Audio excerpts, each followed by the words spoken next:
ಹಾಗಾದ್ರೆ ನಿಮ್ಮ ತಲೆಯಲ್ಲಿ ಒಂದು ಕ್ವಶನ್ ರೈಸ್ ಆಗ್ತಿರ್ಬೋದು, ಅದೇನಪ್ಪ ಅಂತಂದ್ರೆ ಸರ್ ನಮ್ಮ ಊರ ಕಡೆ ಎಲ್ಲ ಏನು ಮಾಡ್ತಾರೋ ಅಂತಂದ್ರೆ ಕಬ್ಬ ಕಡಿಯಾಕ 10ರಿಂದ 15 ಜನ ಸಭೆ ಸೇರ್ಕೊಂಡು ಅಥವಾ ಕೂಡ್ಕೊಂಡು ಏನು ಮಾಡ್ತಾರೋ ಅಂತಂದ್ರೆ ಕುಡುಗೋಲುಗಳನ್ನೆಲ್ಲ ತೊಗೊಂಡು ಕಬ್ಬ ಕಡಿಯಕ್ಕೆ ಹೋಗಾರ. ಅದು ಕೂಡ ಈ ಆರ್ಟಿಕಲ್ ಅಂಡರ್ದೊಳಗೆ ರದ್ದು ಆಕತ್ತೇನ್ರಿ, ನಿಷೇಧ ಐತೇನ್ರಿ ಅಂತೇಳಿ ನೀವು ಕೇಳ್ಬೋದು. ಹೌದಾ? ಏನು ಕಬ್ಬು ಕಡಿಯಾಕ 10ರಿಂದ 15 ಜನ ಕುಡುಗೋಲು ಅಂತಕ್ಕಂಥ ಆಯುಧವನ್ನು ತಗೊಂಡು, ಅಂದರೆ ನೀವು ಹೇಳ್ತೀರಿ ಸರ್ ಏನು ವಿದೌಟ್ ಆರ್ಮ್ಸ್ ಅಂತೇಳಿ ಹೇಳಿರಿ, ಮತ್ತು ನಮ್ಮಲ್ಲೆಲ್ಲ ಕುಡುಗೋಲು ತೊಗೊಂಡು ಹೋಗ್ತಾರಲ್ಲ ಅಂತೇಳಿ ನಿಮ್ಮ ಕ್ವಶನ್ ಅರೈಸ್ ಆಗ್ಬೋದು. ಆದರೆ ಕ್ವಶನ್ ಎಲ್ಲಿಪ್ಪ ಅಂತಂದ್ರೆ ಪಬ್ಲಿಕ್ ಪ್ಲೇಸ್ಗಳಲ್ಲಿ ಆ ಆಯುಧಗಳನ್ನು ಬಳಸುವ ಹಾಗಿಲ್ಲ.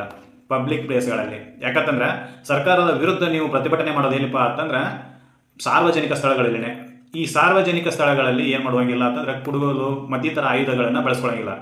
ಅದೇ ಹೇಳ್ತಾರಲ್ಲ, ಮನೆಯಾಗೆಲ್ಲ ಒಂದು 4-5 ಜನ ಹೆಣ್ಮಕ್ಳು ಸೇರ್ಕೊಂಡು ಅಡುಗೆ ಮಾಡೋ ಟೈಮ್ನಾಗ ಚಾಕು, ಈಳಿಗೆ ಇವನ್ನೆಲ್ಲ ಬಳಸ್ತಿರ್ತಾರೆ. ಮತ್ತು ಅದು ಕೂಡ ಆರ್ಟಿಕಲ್ 19 ಸಬ್ ಕ್ಲಾಸ್ 1 ಪ್ರೊವಿಷನ್ ಬಿ ಕೆಳಗೆ ಪ್ರಹಿಬಿಟೆಡ್ ಐತೆ ಅಂತ ಕೇಳಬಾರ್ದ. ಅದು ಡೇ ಟು ಡೇ ಕೆಲಸಗಳನ್ನು ನಿರ್ವಹಿಸಲು ಬಳಸುವ ಆಯುಧಗಳಿಗೆ ಯಾವುದೇ ರೀತಿಯಾಗಿರ್ತಕ್ಕಂಥ ನಿರ್ಬಂಧಗಳಿಲ್ಲ.